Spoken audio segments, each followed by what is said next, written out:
Good afternoon, everyone. We're so fortunate to have Professor Joseph Fewsmith to give us a very timely presentation on the implications of the recent Chinese Communist Party's fifth plenum. And that's an important meeting of what's the implication for China, for the United States, and for the world. This is such a timely topic. Joe is authority on Chinese politics and the policy. He really doesn't need much introduction.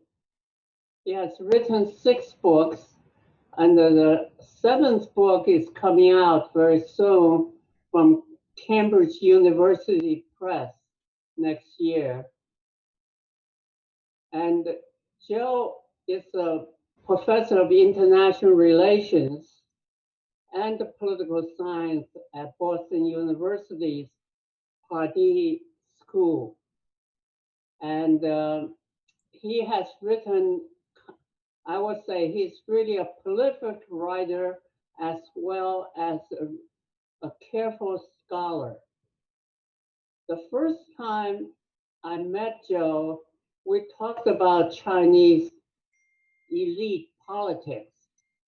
I was so impressed by the painstaking analysis he does of their speeches. Every word they use, every Chinese character they use, and how it changed from one period to another. He goes through that careful analysis to gain insights to interpret Chinese politics and policy. So without further ado, I'm going to turn over the session to Joe. I will jump in just quickly to say that if you want to ask questions about Joe's presentation, you can do so in the Q&A tab at the bottom. Please just put your name and affiliation if you want to be recognized. If not, please use the anonymous question function. Thanks. Thank you very much, Nick and Bill. A very kind introduction. I was going to say it's great to be back at the Fairbanks Center, but I'm actually in lovely Cohasset down on the South Shore, and I'm hoping that sometime next fall we'll be able to do these live and in person back in the Fairbanks Center.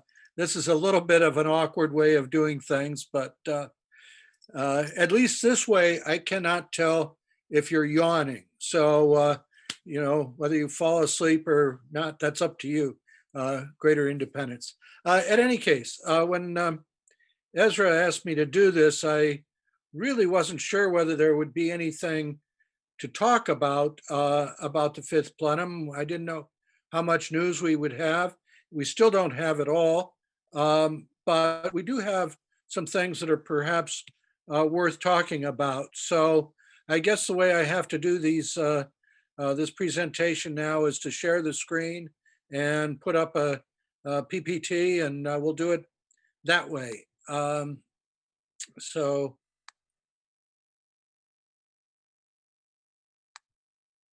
there. Oops. Okay, I trust that everybody can see this screen. Okay. Yes, we can. Yeah, okay. I just like confirmation that it's working. At any case, I thought I'd start out, of course, with the Commander-in-Chief reviewing the troops at the 70th anniversary last year. I think that the way to approach the fifth plenum is to focus on sort of 2 issues, the political and the economic.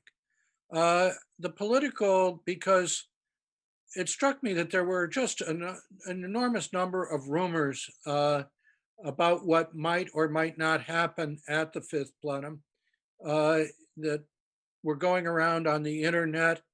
And then I'll talk about that for a little bit and then get into the economics. I realize that Bill Shaw is the real economist here, but I'll at least raise some questions about the economy and what the plenum did to the extent we know it. By the way, it is worth reminding you that this presentation is not only timely, it's before time. That is to say that the 14th five-year plan will actually be revealed at the National People's Congress meeting next March. What we have now is basically an outline of what that document will look like. So we are in some sense premature, but that allows me not to get deeply into the economics and show my ignorance of that field.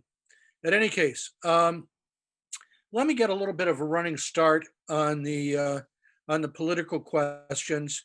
If you go back to the 18th Party Congress in 2012, and you look at the makeup of the leadership, the Politburo Standing Committee, so forth, it really didn't seem that Xi Jinping was likely to be in a particularly strong position. It seemed like, well, that he'd have to kind of wait 5 years to build his own team and maybe do something. So I think most of us felt in 2012 that the next 5 years was going to be kind of conservative, a little uneventful, and we just have to kind of wait and see how things evolved. And to the contrary, as you all know, Xi Jinping came out like a ball of fire. He started the campaign against corruption really within a couple of weeks after the 18th Party Congress, and that hasn't led up really to the present. There was a fear of so-called peaceful evolution, the idea that society would become increasingly, increasingly a degree of civil society that would increasingly challenge the position of the Chinese Communist Party. And of course, that we had the example of the Soviet collapse and the color revolutions of Central Asia. And these were things that Xi and his advisors reminded us of really quite frequently.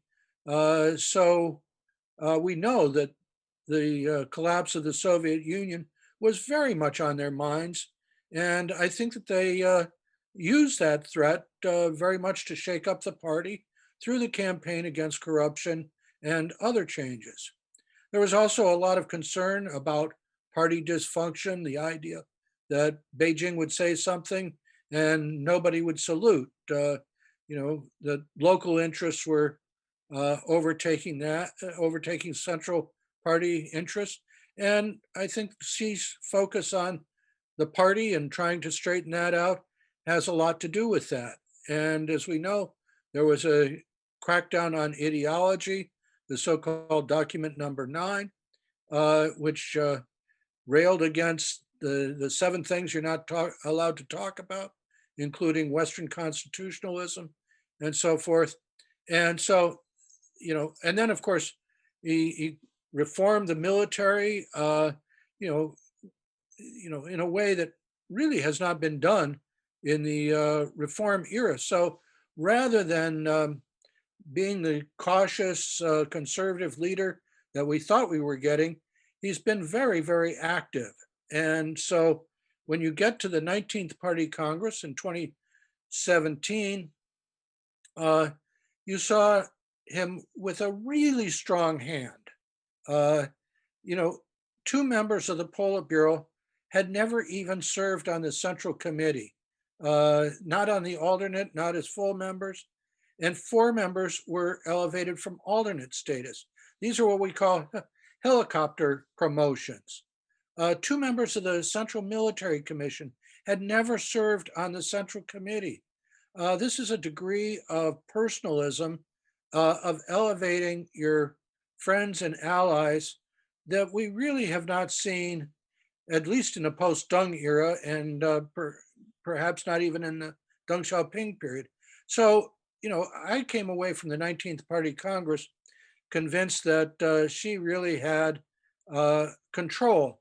And so, what's been setting off these rumors that there might be major political changes at the fifth plenum? Well, I think there's a lot of things that have changed since 3 years ago. The decision in 2018 to end term limits for the president really set off a lot of talk in China. Obviously, there were a lot of people who disagreed with that. Uh, and, and so there were talk about rumors about some form of pushback. Obviously, we had at the beginning of last year the rather inept initial response to the coronavirus crisis that later, of course, was a very draconian response to it. But at first, of course, it didn't look at all good. And I think there were still some people who are not satisfied with the response there. We had floods and apparent food shortages over the summer, early fall. There were some evidence of economic disputes between Xi Jinping and Li Keqiang. There was that a video clip that I'm sure many of you have seen with Liu He introducing several people at a meeting, and he introduces Li Keqiang. Li Keqiang just starts to get up to bow to the group, and Liu He keeps going on and announcing the next person. It seemed like a very strange and deliberate effort to humiliate the premier. So suggested some real tensions in the leadership. And then, of course, there was the Ren Zhiqiang and Cai Xia cases. Ren Zhiqiang is a billionaire, I guess, a real estate developer, and he criticized in extremely harsh terms the decision to end term limits, referring to Xi Jinping as a clown. And of course, he was earlier, over the summer, early fall, I guess, sentenced to 18 years in jail. It seemed like an inordinately heavy sentence, even for the crime of dissing the president of China. Cai Xia is probably less well known. She was a retired professor at the Central Pardee School, and she came to the United States with a delegation and then stayed on in the United States, where I believe she still is. I think she feels threatened that if she should return to China, she would end up like Ren Zhiqiang in jail. And the question is sort of, why are these cases happening? And I just have a guess on this. I don't have any inside information, but both Ren Zhiqiang and Cai Xia can be counted as part of that red aristocracy, the Hong or Dai, the second generation of of leading communists. Ren Zhiqiang's father was I think, vice minister of commerce, and Cai Xiao's grandfather worked in the intelligence area. And I think that what these cases suggest is that Xi Jinping is concerned that he's not popular, to say the least, with at least a significant portion of this second red generation. And that if there were more people like Ren Zhiqiang, that it would undermine the legitimacy both of himself and perhaps more broadly of the party. So he's taking a very hard line on this. There were many rumors that Xi Jinping and his longtime friend, Wang Qishan, who were having some serious disagreements. There were a couple of people that had close relations with Wang Qishan that were removed from office or taken in for investigation. And so that set off a lot of rumors. There were rumors that we would have political changes, possibly even enlarging the Politburo. There's Ranger Chang and Sai Xia, and so forth. And that didn't happen.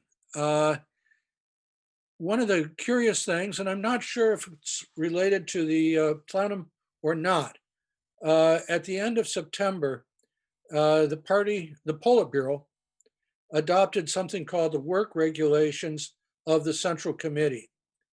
And it reads kind of like a supplement to the party charter.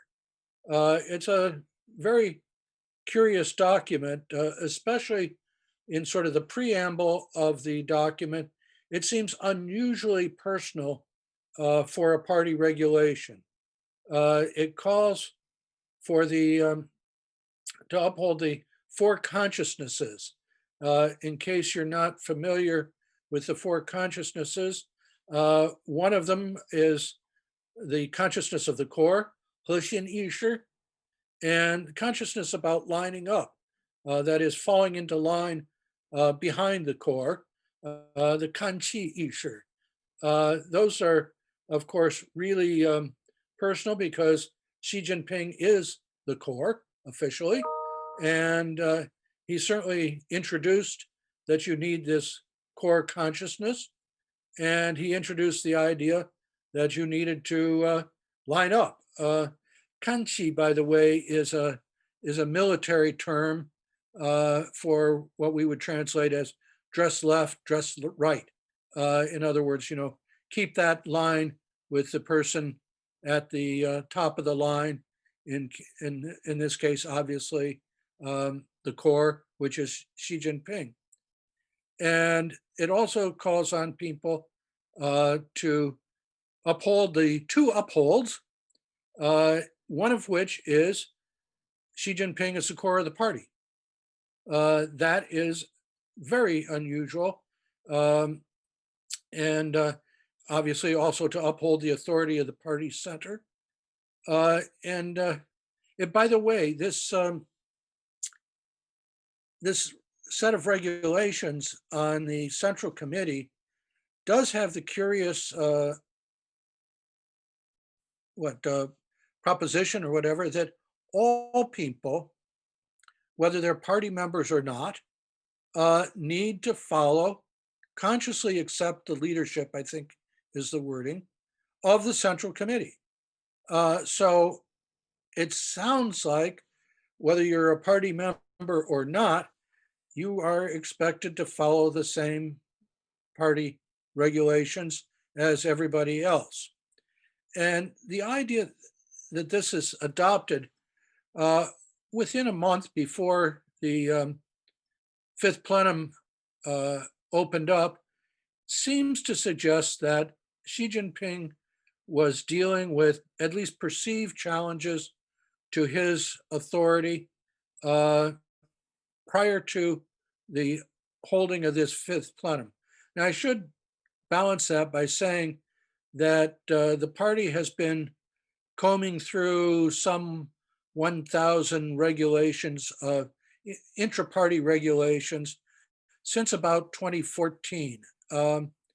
And Xi Jinping seems to be quite determined to adopt a number of very strict regulations written on paper that will guide how the party should be governed.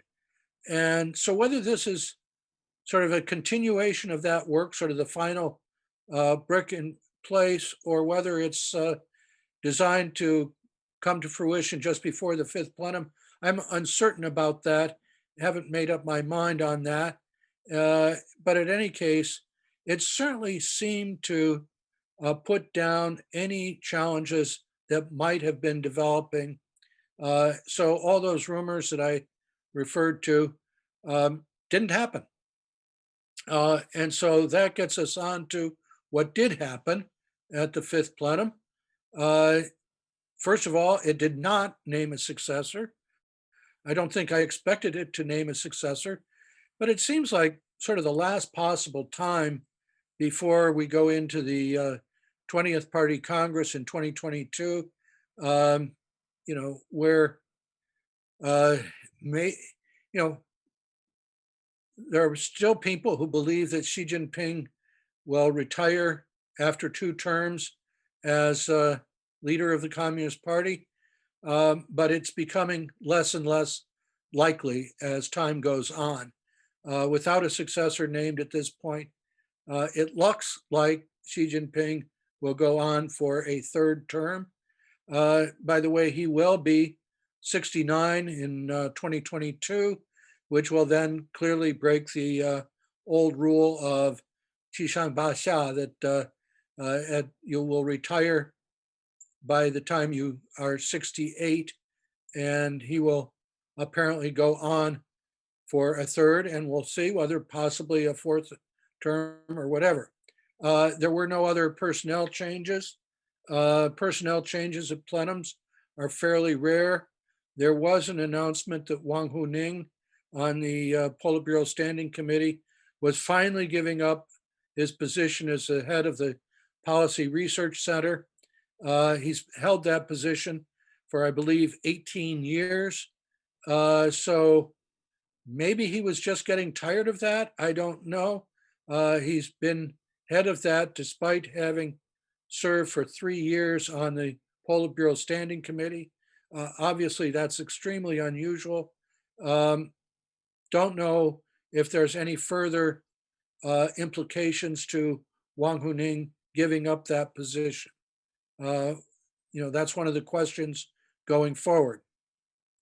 Xi Jinping did give a work report, which to this point has not been publicized. He did give an explanation of the drafting of the 14th five-year plan, in which he took credit, I guess that's the right expression, for overseeing the entire drafting process. So he owns this document. Very interestingly, the document referred to Xi Jinping as the helmsman. This is not the term that was used for Mao Zedong, but it's getting close. And it's a little bit surprising that they would use such a term for Xi Jinping. It may presage another title at the 20th Party Congress in 2 years. We'll see. It adopted an outline for the 14th the 14th five-year plan, which will be announced in full, as I say, in about 6 months. And it adopted an outline for economic development out to 2035. This 2035 number was also used at the 19th Party Congress 3 years ago. And it makes you wonder, why are they talking about 2035? And this is pure speculation on my part, but in 2035, Xi Jinping will be 82 years of age. And I'm wondering whether he doesn't have in back of his mind, or maybe the front of his mind, that he's intending to stay on at least until 2035. In other words, basically lifelong tenure for himself. In which case, by the way, we have absolutely no idea of who will succeed him. Actually, even if he would step down after another 5-year term, most of the people that are on the Politburo would be overaged at that time, assuming that they stick to those ages. So this whole idea of who will follow Xi Jinping is perhaps even more of an open question than it seemed to be a while ago. The explanation of the 14th five-year plan was really quite interesting. It did not set any economic targets. Xi Jinping did say that he hoped that China's income, per capita income, would be doubled by 2035, which would suggest that per capita income would go from about 10,000 US dollars now to about 20,000 per capita in 2035, which works out. I know Bill Shaw's an economist, so he'll correct my math, but I think that works out to about 4.85% per year. I didn't actually do the math myself, but I've been checking out other people's math. So call it about 5% a year, which on the one hand is a substantial slowing of the Chinese economy. The 13th five-year plan called for about a 6.5% growth rate. So if it's going down to 5%, this is, by the way, to be expected as you get to larger economies, you would expect the growth rate to slow, and it is doing that. Whether that will cause more friction in the economy as there's less money slashing around, we'll have to wait and see. What I thought was really interesting about this explanation was that it's obviously influenced by the external environment, the security environment writ large. And that means, I suppose, primarily the United States, and I guess primarily the Trump administration. And I think that you have to conclude that China is worried or concerned that US policy after the Trump administration is not going to change all that much, that it will continue to make life difficult for China. And it's not hard to read the arguments over Huawei and technology in general as being behind these concerns. The term "anquan," security, is in this document over and over and over again. I would almost say that that is the primary concern around which this document revolves. The whole idea is to make China less susceptible to unexpected shocks from the external economy. Well, not just economy, but any political shocks that might develop. So there's a stress on developing the domestic economy. China has roughly 400 million so-called middle class citizens, and they are now front and center in the economic development plans. These people are supposed to spend more money, pump up consumption, and lead the economy to greater heights. That means that you're going to need a lot of indigenous innovation. Maybe that's not quite the right word, but I am using the word from the Hu Jintao, Wen Jiabao era, when they first called for indigenous innovation. And of course, that was later changed, upgraded, if you will, to Made in China 2025. So I think we see a continuous stress on innovation, but perhaps an even greater stress on indigenous innovation. In an article that Xi Jinping wrote, I use that term loosely. I'm sure somebody else writes his speeches. He calls for killer innovation, 杀手锏创新. The 杀手锏was one of those terms. It was, it's translated as killer's mace, and it was one of those terms that was used in defense arguments a decade or so ago. And it was, you know, the idea that somehow China would come up with a weapon that would give it a clear advantage over the United States or anybody else. I just found it interesting that they would use it in terms of innovation. At any case, there is a stress on innovation and to take the lead in a lot of areas of technology. There is a stress on high quality development. There's, you know, Xi Jinping is clearly tired of being the factory of the world. Another interesting choice of words, he refers to China's economic model in the past as having followed this idea of putting both ends on the outside. That means you import a lot of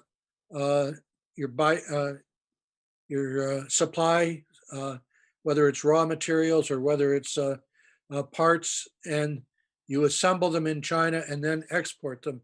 That was actually a concept that was developed by Zhao Ziyang back in the 1980s. And it allowed China to become much more open in terms of export and import trade. And it allowed China not to slow its economic growth in the late 1980s and obviously into the 1990s and so on. And now Xi Jinping is saying, you know, we really have to curtail that two ends on the outside and rely much more on our own internal demand. So he's calling for a change in the model of China's economic growth. He also says in one of his speeches that, you know, this is going to cost us. You know, we do have to provide for security, and he's talking about security in terms of relying, say, on American chips. That's where you know, the Huawei example seems to come to mind. We can't be vulnerable to the United States or other countries shutting off supplies of these vital materials. We need to develop our own chips. He doesn't say that explicitly, but that's what the indigenous innovation is about. You know, he says, this is going to cost us.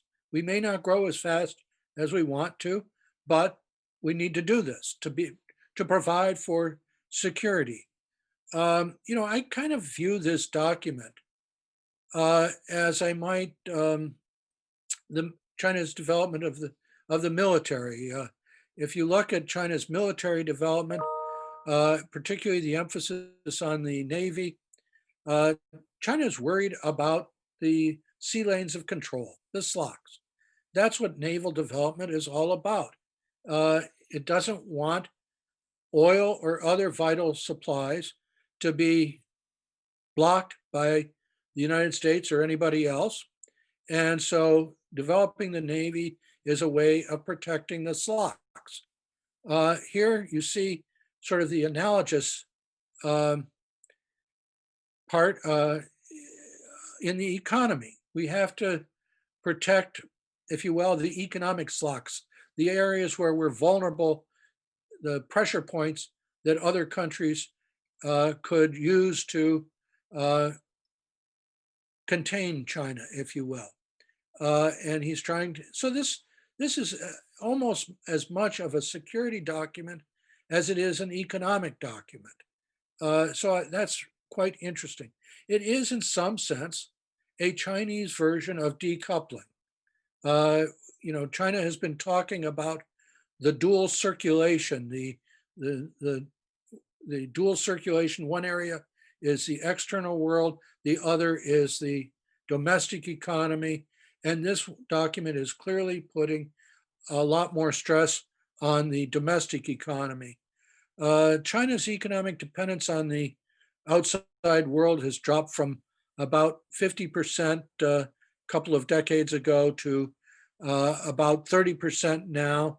I would expect to see that continue to drop, not only because it is normal with a growing economy to have that dependence drop, but also because of this type of thinking. So I don't know, of course, where this is going to go. It does seem to set up the possibility of a lot of economic actors pushing back on these ideas. If imports are going to cost a lot of more, or maybe I should put it the other way around, if relying on the domestic supplies is going to cost companies more money and is going to have lesser quality, I think you're going to see some companies pushing back and saying, well, we need some of these external supplies. So it would seem to set up some friction there, but we're just going to have to see how that develops. Xi Jinping did give a couple of speeches that are carried by Cho Shi, the Central Committee's theoretical journal, one of which several major questions in the counties, it's supposed to be countries, sorry, middle and long-term economic and social development strategy, parallels very clearly the same sorts of concerns that were reflected in this outline. So this is again, really a very personal document. Xi Jinping this is Xi Jinping's approach to economic development. This article emphasizes security. It talks about perfecting top-level design. Again, a Xi Jinping idea. It's a more statist document, less market-oriented. It's supposed to study more government-market relations, which, you know, I'm not sure Xi Jinping would pass the economics department's demand, their exams. When he talks about government market relations, he's not talking about strengthening the market. He's trying to figure out how to strengthen the government without ruining the economy. Good luck with that. We'll see how that develops. The other speech I thought was really interesting because he is talking about Marxism, Marxist political economy, and he says, Marxism is not passé. And then he runs through, as if he were writing in the 1930s, something about how capitalism is facing a variety of crises. At any case, he's trying to develop a party-controlled market economy. I don't know if that can work. I guess I repeated myself down here for some reason. At any case, that's the direction that he's setting right now. We'll see where it goes. The other point that I want to finish with is I think that to a large extent, Xi Jinping has been reversing most everything that Deng Xiaoping is identified with. Deng Xiaoping was identified with breaking up over-concentration of power, the centralization and of course the economic strategy of the 80s and into the 90s was really a decentralization. Now we're seeing centralization. You know, Deng Xiaoping was really quite against extending the terms of party leaders. When in 1992, when Jiang Zemin got his first full term of power, Deng Xiaoping named Hu Jintao as his successor. He said, okay, Jiang, you can have these 10 years, but Hu Jintao is going to succeed you in 10 years. And as much as I think Jiang Zemin wanted to override that decision, it was authoritative and he could not do that. I think that what Xi is doing, if I'm right that he will go for a third term. He's reversing that. You know, Deng Xiaoping wanted power to circulate within the party, and Xi Jinping does not seem to want to. There is a greater personalization of power. I don't think I want to call it a personality cult, but you know, if you would compare the front page of People's Daily today with the People's Daily in the 1980s, the contrast is palpable. Today you look at the paper and it's Xi Jinping is on the front page almost every single day. Deng Xiaoping was kept a low profile. He was clearly the paramount leader, as he's always called in the Western press, but he himself kept a low profile. There was no cult of Deng Xiaoping. You have at least a quasi-cult of Xi Jinping. It's been a while since I've been in China because of a certain virus, but last time I was there, I did go to the History Museum of the Revolution, and Xi Jinping's picture was everywhere. It was quite a show. And so I think there's no mistaking the building up of this personality-driven administration. And of course, Deng Xiaoping emphasized the need to separate party and state, and that has been completely reversed under Xi Jinping, who says the party leads in everything. So those are my thoughts about the fifth plenum and the political situation in China in general at this time. And I will stop there and open it up for questions. Bill, you want to ask the first question? Yes, Joe, thank you very much. You really gave us a context to look at the fifth plenum. You start with 2012 and what happened, then move forward to now. And really your insightful analysis and interpretation really offer us a very much clear view of what just took place and what the possible decisions. My question is this, which you touch upon, which is based on what your talk. You talk about the rumors. There may be differences within the Communist Party. And by that did not seem to emerge, but something happened on September 28th. They have to issue that very clear directive, you know, Xi Jinping is the center, and also you need to obey. So that may indicate really there is different powerful factions and struggling going on. With your insights, can you comment on what are the different factions?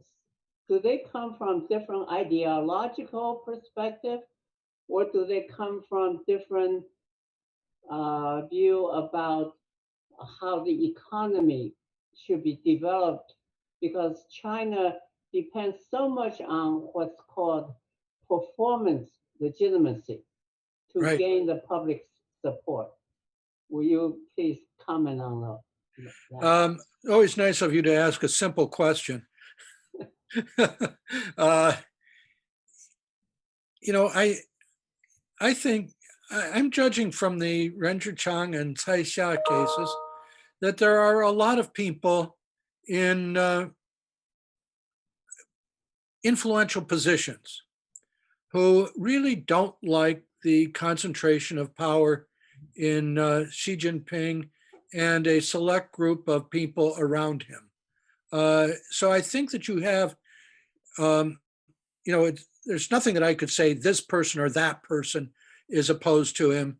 But I do suspect that there is a fair amount of, we don't want to go back to, a personal dictatorship. We had that with Mao, been there, done that. And Xi Jinping seems to be grasping for precisely that sort of power. As I say, I really don't see at this point, maybe I'll see it in a little while, but at this point, it just seems like he will go on for at least a third term. And, I think that it's quite possible that he will go on even longer than that, because if you look at the last 40 years, there's always been some contending forces to balance people off so that nobody could concentrate power. One distinguishing feature of the Xi administration is that he seems to be controlling basically everything. The elders, the retired people, Jiang Zemin, Hu Jintao, etc., their followers have been largely cut off. So they don't have the influence that elders in previous administrations had. So politically, I think that, he would face a generalized opposition, but obviously, judging by those regulations, he's pushing back very hard. On the economy, performance legitimacy, that's an interesting question because, well, I'm sure Nick Lardy's book, The State Strikes Back, and his thesis in that was that the economic slowdown that China has been suffering is due to the lack of reform. And I suspect if Nick thinks that, I'm sure there are a lot of economists in China who think the same thing.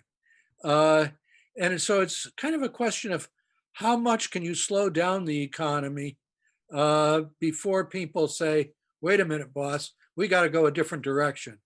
On the other hand, you've studied the Chinese economy a lot. I don't think China has ever really trusted markets. And this document really says, I don't trust markets even more loudly than past documents. So, it's going to be very interesting because if you hit other economic road bumps, speed bumps, it will open up some very severe debates in China. And I think the longer that Xi Jinping stays in power, the bigger those debates are going to be. Thank you. I'm going to let Nick take over to give the questions that come from the audience. Thank you. So for those of you who are in the audience and thinking about asking a question, please just put it in the Q&A tab. We'll try to get through as many as we can.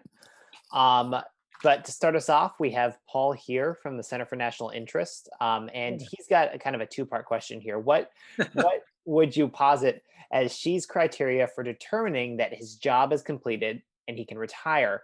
What does he think he can and must achieve before he steps aside? And the second part of that is, do you foresee a scenario or a catalyst that could lead to successful pressure within leadership for him to step aside? Yeah. Well, I don't know. The whole party is set up with the idea of struggle at the center, right? So even something like a 5-year plan, you have to struggle to achieve it. I'm sure that China would love to reunify the country.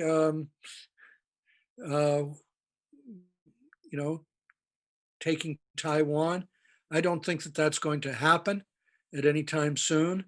And so, and if somehow it would work out that Taiwan would agree,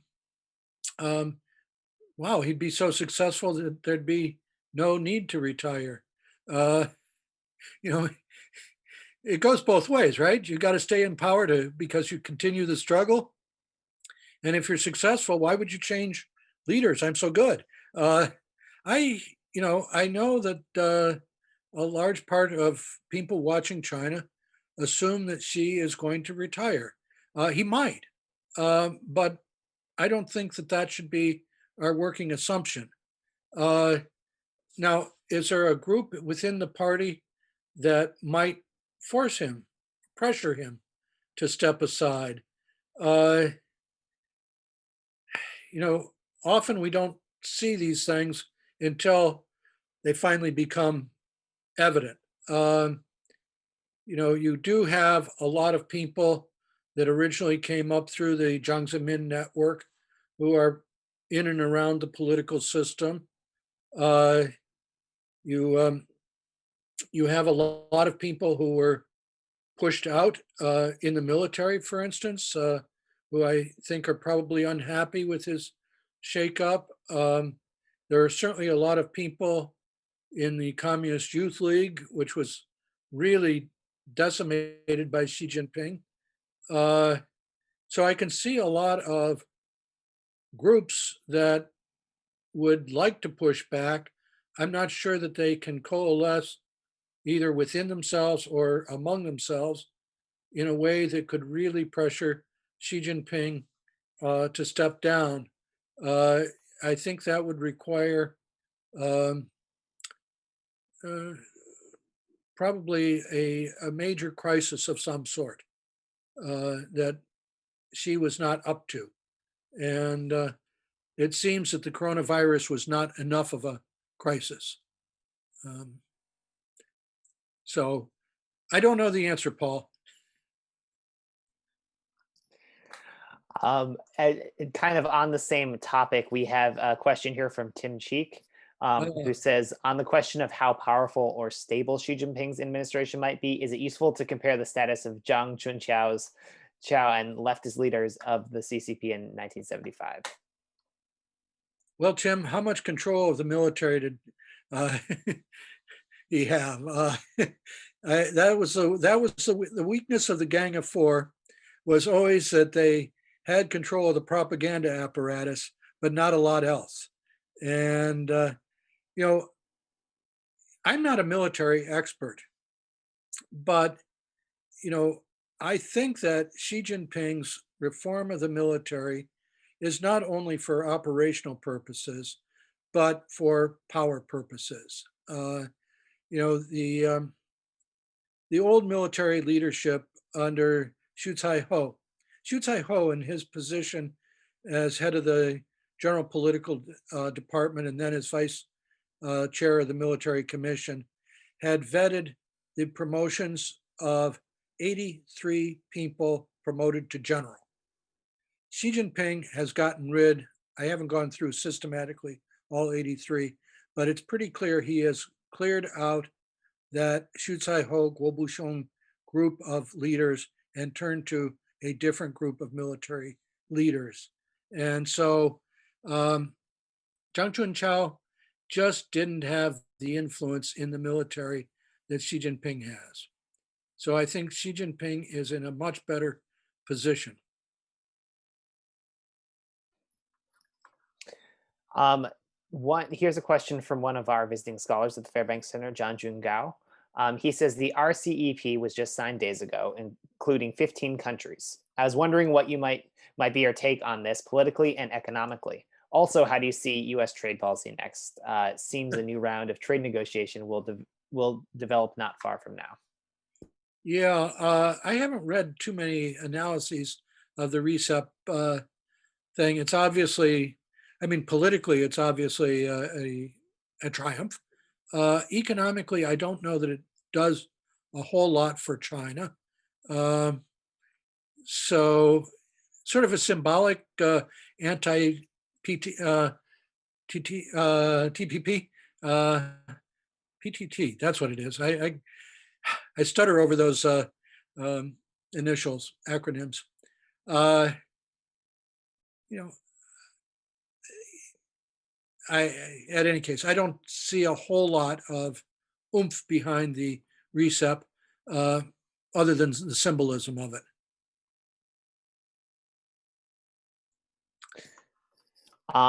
Here's a question from Will Zhao. He's a second year SAIS student.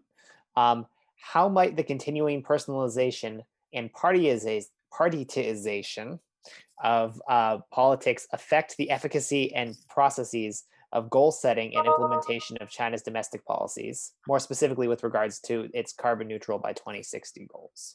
Oh, yeah, I didn't think we were going to the carbonization question. In any case, I think that one of the really interesting questions that I will start looking into relatively soon is, what does this centralization mean for the party? And I think it has a lot of implications.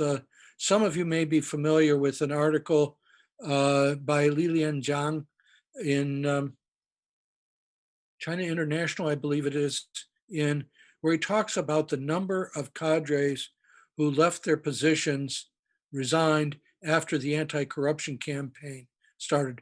People that basically said, hey, look, if I can't make a decent living as a cadre, I don't want to work this hard. I don't want to make myself vulnerable to mistakes. I'd rather go jump into the sea of business and make a good living. So that recruitment and retention of cadres is, I think, one of the big questions facing the party in the future. There are a lot of people who take the difficult test to become a gongwuyan, a public servant, and they're there for 4 or 5 years. They look around, and their classmates are all making a lot more money than they are, and they say, I think I'll join my classmates and do that instead of government. And then there are the people who stay and don't work. It's become a environment where people are afraid of taking the initiative or are not given the authority to take the initiative. If somebody above you is deciding how to solve your local problems, you say, this isn't much fun. I'm not allowed to do anything. And I can't make any money at it. Maybe I'll leave, but maybe I'll just stay in this chair, collect my health benefits and whatever. But I think you're maybe losing some of the vitality of the party that has made it successful in the early reform period. Here's a question from Yifan Zhang, a recent graduate from BU and John Hopkins. A quick question on cross-strait relations. The previous 5-year plan emphasized a win-win approach in deepening economic ties with regard to Taiwan. What are the implications this time, and then also for Hong Kong? Yeah. Well, I mean, I think that I don't think that there's any prospect for a peaceful reunification across the straits, which leaves you with either continued status quo or something much less pleasant to emphasize. The Hong Kong situation, from Taiwan's perspective, means that China can no longer make a credible commitment.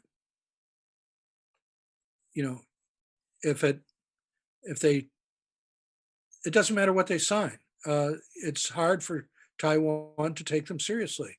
If you can go in and tear up the one country, two systems in Hong Kong, well, I mean, one country, two systems never had any market in Taiwan. Now you have to be in the sub-zero category on that.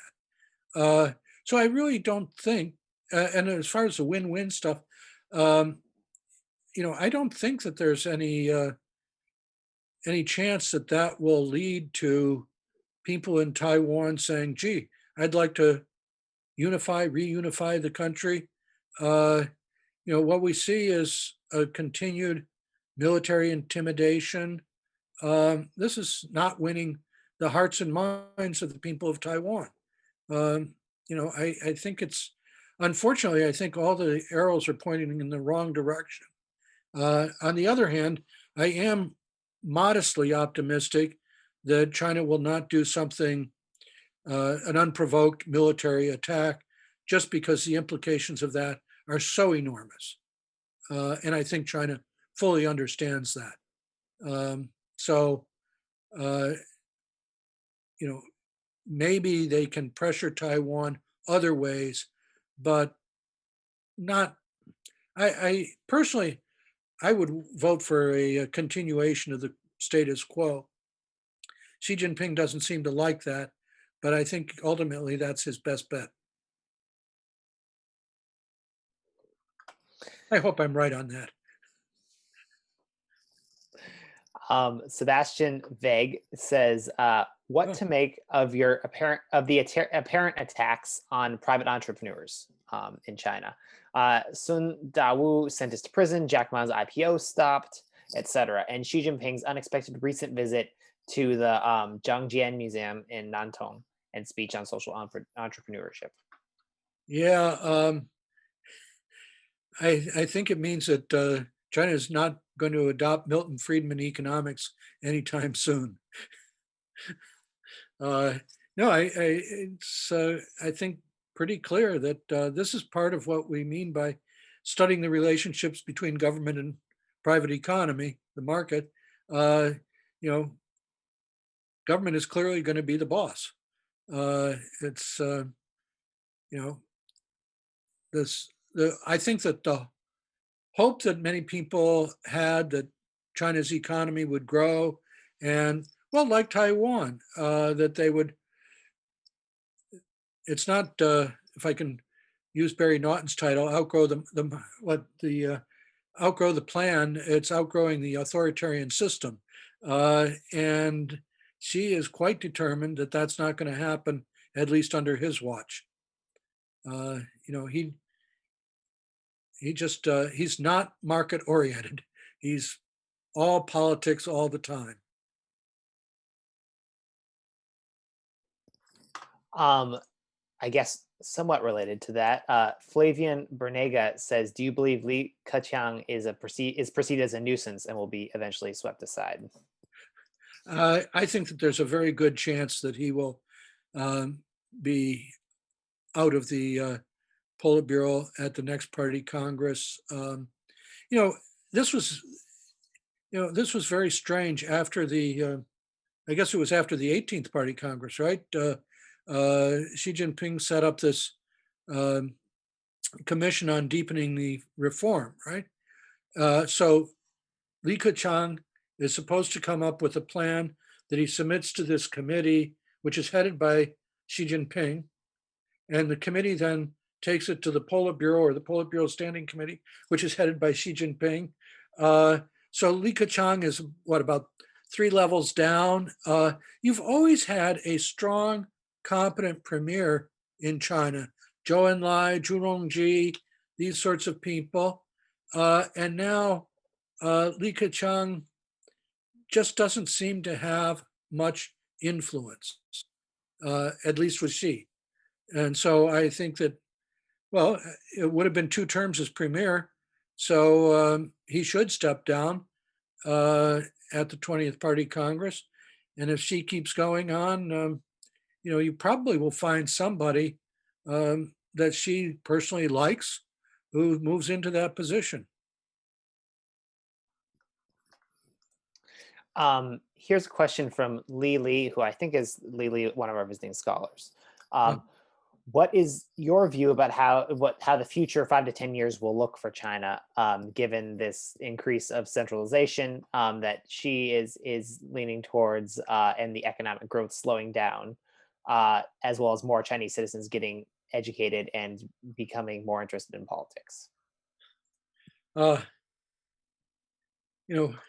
One of the things that I always love about my Chinese students and those that I meet at the Fairbanks Center or else, you see these enormously bright, talented young people, and you say, boy, if China would only let these people do their thing, China really has hope in many different dimensions. Um, you know, in any case, going back to sort of the first, I kind of view China right now as making big bets on innovation. And, China, at least at the central level, has a lot of money it can spend on supporting innovation. And I remember some years ago, they started spending money on solar panels. Didn't work. So they spent more. Didn't work. Some more. Didn't work. Spent a lot more. Dominated the world market. you know, uh, you know, I would guess that fields like artificial intelligence, telecommunications, these sorts of areas, China seems determined to spend a lot of money, and I wouldn't, they might win. If you're in Vegas, all you need to do is hit one of your 10 bets, hit it big, and you can go home with a nice payroll, nice winnings. I do think that what is happening in telecom is that we're going to have two different worlds. And that's going to be really interesting. You're going to have a Sino-centric world and a Anglo-American world. And, I don't know if those can work well together or coexist for a long time, but that seems to be the direction that we're headed right now. So there is some decoupling going on. China will sell Huawei to Asia and other markets and around the world, and the U.S. and Europe will try to have their non-Huawei phones circulating in other parts of the world. So I think we're going to have a lot of friction, technological contest.